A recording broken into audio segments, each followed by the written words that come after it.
I'm not in a room anymore. I'm in a wing of a building that doesn't exist. At least not on the map. Welcome to the Innovation Forge. Today we dive into the Fieldsmith's Guide to the Eternal Stacks Eldralith. Let's see how innovation meets artistry as we forge something extraordinary together. You are listening to the Innovation Forge, the #1 podcast on adaptive enrollment management, exploring the data, marketing, and strategy that fuels higher education. Here's your host, David Dysart. Let's see how the cosmic entities take shape today. Hi guys. So, I bought a notebook. Nothing fancy, just one of those sturdy hardcovers. With a little elastic strap. College ruled, because I'm not a monster. I even splurged on a fresh pack of gel pens, color-coded, some tabs, Post-its. I have plans. The goal. It's a special segment for the podcast, actually. Something that could live, alongside the interviews, maybe even a spin-off into a report or two. The working title is the Fieldsmith's Register of Systems. I loved the sound of it. It had that slightly dusty artisan feel, like something you'd find wedged between a faculty senate binder and a SCOTUS amicus brief. Well, the idea was simple. Just research the major platforms shaping higher ed today. Not a think piece, not a teardown, just, documentation. What do they claim to do? Who uses them? What are their quirks, their features, their philosophies baked into the UX and the configuration? It's a tour of systems, nothing more. Slate, Workday, Element 451, Razor's Edge, Star. You know the list. I'm not going to go through it. I was so excited. It felt like a service, like building a guidebook for fellow enrollment folks. IT staff, faculty, vendors, really anyone who'd ever been handed a login and just told, welcome to the ecosystem. Well, my first entry, obviously, is going to be Slate. So I wrote my name at the top of the page. I boxed it in, underlined it twice. I didn't know then, but the second I touched pen to paper, something changed. The Fieldsmith's Register isn't a notebook anymore. It's a map. And I think I just started unfolding it. Hi y'all, I've been working on my Fieldsmith's Register of Systems for the last couple hours. Figured I'd hop on, do another audio diary for it. I've been reviewing what should be just a basic behavioral sequence. I mean, if you know the podcast, you know the kind of work I do. Just login timestamps, password resets, routine stuff. But something twisted in the way the data branches. It's not random, it's recursive, circular. Like the activity is responding before the stimulus. I've stared at the portal logs long enough to see them flicker. I mean, not metaphorically, literally, they flicker. Earlier tonight, I followed a ping trail from a test record I created weeks ago. I shouldn't even be able to trace the ID anymore. I deleted it. But it logged in. Not from here, from somewhere beneath the system, like a ghost crawling through its own forms. I dreamt of it again. The lattice, the obsidian lattice, endless branches lit by pulsing nodes, each one humming with status updates that haven't been published yet. I reached to click one. My mouse wouldn't move. My hands weren't hands anymore. They were drop-downs. The offer letters were hanging from tendrils like cocoons. I saw names, thousands of names, my name, multiple versions of it. Inquiries I never submitted, outcomes I never chose, a round labeled final, round C, real one. I tried to exit the system. I tried to log out, but there is no log out, though. Only another round. Slate. It's the form weaver of endless branches. The form weaver sees all. Hi y'all, more weirdness while working on my Fieldsmith's Register on Systems project. I didn't even go looking for it. The floor plans shifted. Literally, they shifted beneath the admin wing while I was tracing deferred payroll workflows. No one else noticed. Of course they didn't, but where there was a door, I mean, there hadn't been one there before. No label, just brushed aluminum and a lock that it didn't require a key, only intention. Beyond it, silence. A sterile stillness broken only by the distant thrum of processing power. That's when I saw it. The Titan. 6 limbs of articulated glass and steel, humming with flowcharts in real time. Its body shimmered with dashboards. The widgets were blooming across its exoskeleton like an invasive species. Its eyes weren't even eyes, they were requisition forms. So many. Watching, approving, rejecting. It was auditing my thoughts. Every curriculum update, every job posting, every time off request whispered through its frame. I could hear them all. The inputs, the validations, the red lines. It doesn't forget. You think you pressed submit for approval. It lets you think that. Its domain isn't the interface. It's just a mask. Its realm is beneath, folded between fiscal years and benefits. It doesn't move through space. It reorganizes it. When I turned to leave, I wasn't in the same hallway. The budget office had become a vault of org charts. People walked past me with vacant eyes, their ID badges pulsing like a heartbeat monitor. One of them looked at me. Workday, the modular one beneath the fold. The modular one has no need for doors. It unfolds around you. I didn't mean to go deeper, but after what happened in that lattice work of Slate and that modular thing beneath the admin shell, I couldn't stop wondering, if those two, if they're not just tools, then what are they? So I went hunting. I pulled up a list of CRMs with newer architecture, ones that didn't come from the old build. That's when I found it, Element 451. Well, the documentation was unusually eager, like it wanted to be read. Personalization tags danced before I typed. Predictive modules arranged themselves around me. The platform wasn't responding. It was curating. I traced IP logs, found a pattern, daily engagement spikes that didn't correlate with any traffic sources, bursts of behavior before any outbound messaging. I thought it was a glitch, but it wasn't. I isolated one student record, then another, then 50. Each showed activity before the contact, the ember. Wait, why did I call it that? Yes, I mean, that's what it feels like now. It doesn't wait for behavior. It generates it. Late last night, I opened a contact record that shouldn't exist. My own name? Profile complete. It had already tagged me, segmented me, drafted a message. The subject line read, "Still curious, David?" I heard a sound behind me, like a whispered, mid of spark. I don't think I'm tracking it. I think it's tracking me. Element 451, the Ascendant Thought Ember. The ember is already in your head. You just haven't opened the message yet. I thought advancement systems would be safer, slower, more ceremonial than, well, sentient. But I was wrong. So wrong. I pulled historical giving data, just a surface scan, just a clean little export, but the file, it grew.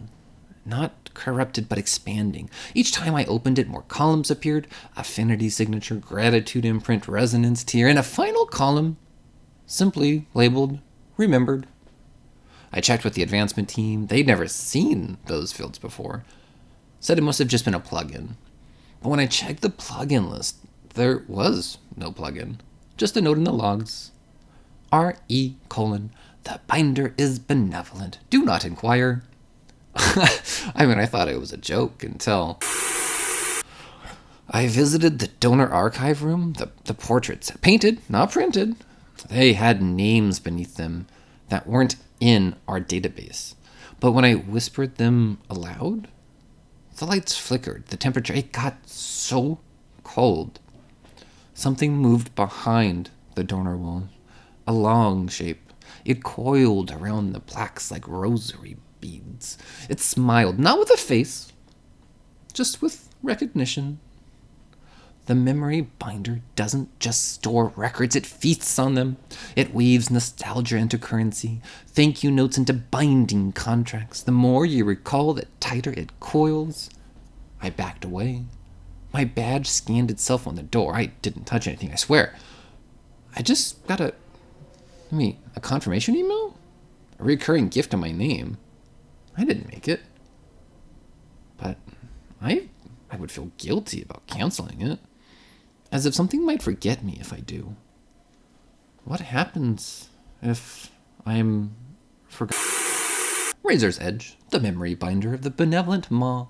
It remembers those who give, and it never forgets who stops. I didn't come here for answers, though I find myself with questions. So many questions. I came here because I needed a place to sleep. The admin wing locks at midnight now. That wasn't always the case. I lost track of time researching the Fieldsmith's Guide. Let me check. Yes. The Fieldsmith's Guide of Systems. The book says systems. Did you always say systems? Anyways, I requested temporary housing just for a night. I didn't expect to be assigned. The room number was 000. Well, I thought it was a joke until the RA handed me a key, an old brass thing. They said I had been selected. I had been matched. The hallway was too long. The layout didn't match the building I saw from the outside. My footsteps echoed behind me, even well after I had stopped. And the doors, some were chained shut. Others opened into stairwells that led up and then back down into, well, they were different years. 2016, 1998, one said fall, waitlist overflow. At the end of the corridor, I found it. The gatekeeper. This was the first true Eldralith I've seen. Its wings unfolded like blueprints, its feathers pulled heavily, those brass keys at the end of them. They were labeled with student IDs. Its belly glowed with floor plans I didn't recognize, layered over and over and over one another, like geometric static. I could see the students in them. Some were real, others were echoes. Maintenance requests fluttered through the air like moths as it flapped its wings. Roommate disputes scratched themselves into the wall. The gatekeeper watches. It knows who skipped their RA meeting, who reported a leak, who never actually checked out May 23rd, 2012. I reached for my key, but it was never there. But I could still feel the weight. It was pulling me. I'm not in a room anymore. I'm in a wing of a building that doesn't exist. At least not on the map. Starrez, the gatekeeper of dormant dwellings. The key knows you, and it has already decided. I wasn't invited, but the gate was open, and the practice field was empty, except for the equipment. The film reels were still spinning, the clipboard drifting in the breeze, a single jersey laid across the 50-yard line. I bent down to pick it up, but the clouds darkened. Not a storm, a shadow. I looked up, and it was there. The Harrier. Wings the size of scoreboards, eyes like replay monitors. It wasn't flapping, it was just circling, without motion, held aloft by the compliance itself. It didn't speak, it shrieked its song, and I understood every note. Waivers unsigned, eligibility overlooked, practice hours exceeded, every infraction, every missignature recorded and replayed in a spiral of feathered data. It descended, not physically, but administratively. My name appeared on a clipboard I hadn't filled out. It was in my hands. Next to my name, a checkmark and a timestamp from yesterday. I wasn't here yesterday. I checked the footage feed. The Harrier was watching my future? My potential future? I don't know if it's punishing errors or predicting them. Hello, everybody. So obviously, that was a strange episode for, well, I mean, that says a lot, given that my podcast is a higher education podcast steeped so deeply into the blacksmith motif. But I just wanted to take a minute here. I'm not going to do a full Coffee and Coals breakdown of the Failed Registers Guide to the Eternal Stacks Eldralith. But the Fieldsmith framework is something that I started to do the Finish Line Fog, and then I'm also doing the Codex Practitioners, and just kind of a fun recap of these different things that I'm doing for the podcast. And this particular episode, I think, has its roots from like a year ago when I was still doing consulting, and like we wanted to do like social media and articles and stuff like that. And one of the things that I always kind of wanted to do was these short little micro horror fiction.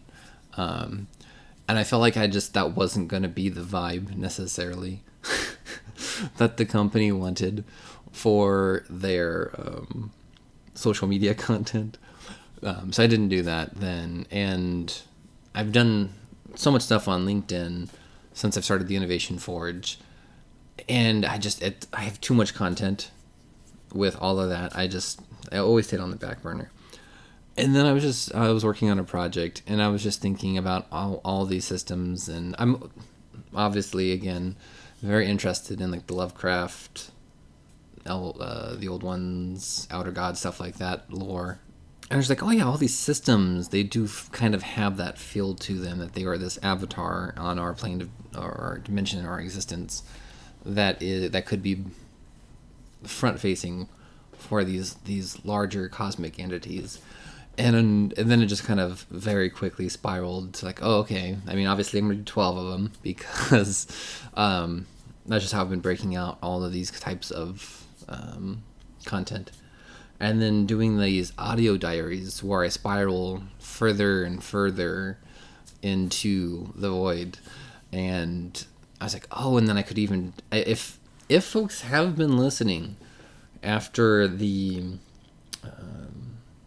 final closing music, these have actually been showing up there. Not only the guest interviews, just trying to keep some semblance of professionalism in those episodes, but the other types of episodes, which I'm also doing other Fieldsmith registers.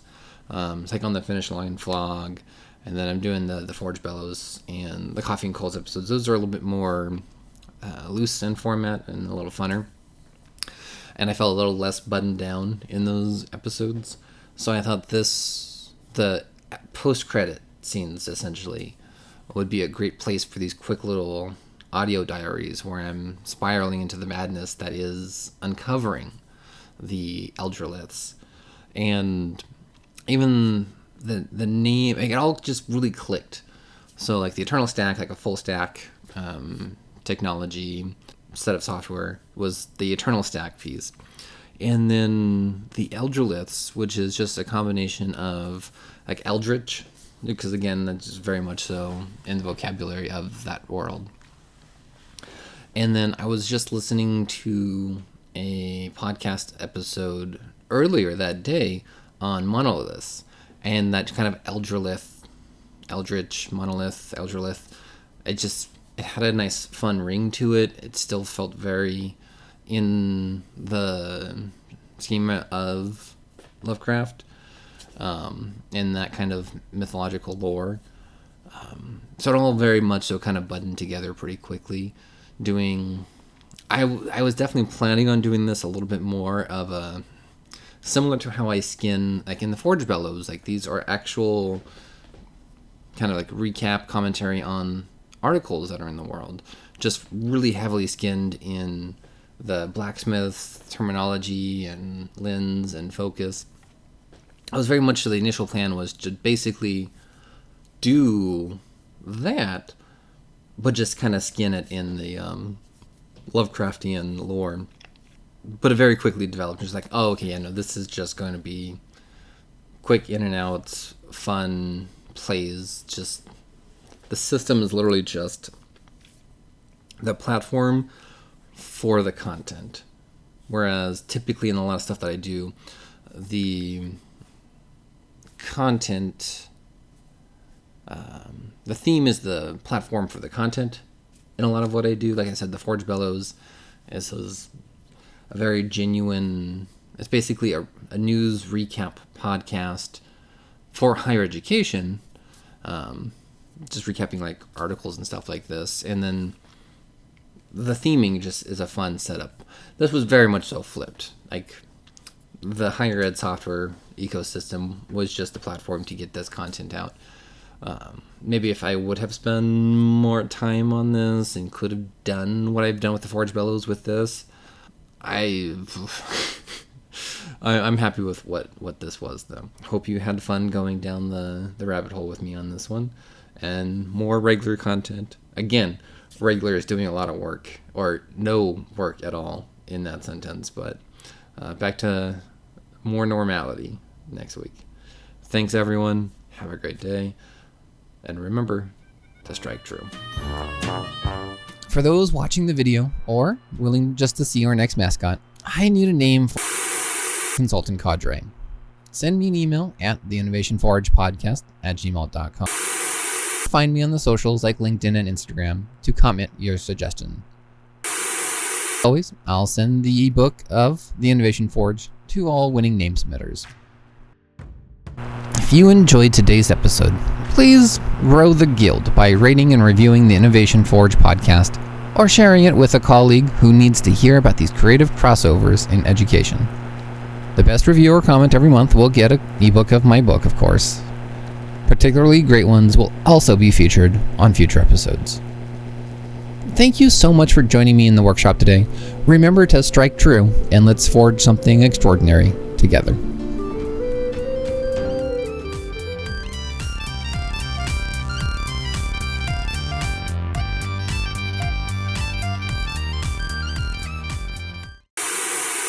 I tried to log out. The logout button took me to the syllabus. I clicked the last link. It redirected me to week 1. Again, I'm still in week 1. Every day is week 1.